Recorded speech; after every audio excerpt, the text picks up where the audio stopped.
Automobily, motocykly, která letos slaví 100 let od svého prvního závodu.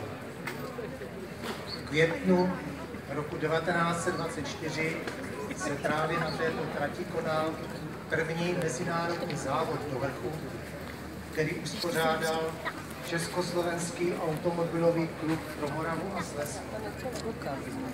Sjela se sem tehdejší závodní špičina, například manželé Junkovi, Karel Tunál Divíšek, Bedřich Sofer a další. Chtěl bych poděkovat organizátorům akce v čele s panem Karlem Kupkou a jeho lidem, kteří tuto akci se Západem připravují a předpokládám, že dále ještě budou. Nyní bych rád předal slovo dceři Lice Masaryková.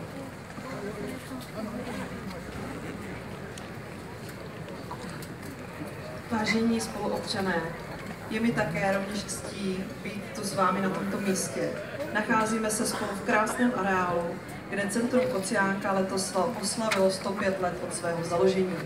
Jsem ráda, že můj popud v roce 1919 byl vyslyšen, takže tento objekt s rozsáhlým anglickým parkem přešel do majetku Zemského spolku pro léčbu a výchovu tělesně postižených dětí a dospělých na Moravě.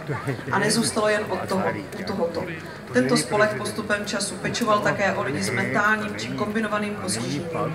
A v duchu hesla nést se na vlnách dobrosrdečnosti a zkvalitňovat život těm, kteří neměli takové štěstí v životě, jako většina zdravých lidí, ušlo Centrum Kociánka velký kus cesty a to mě velice těší.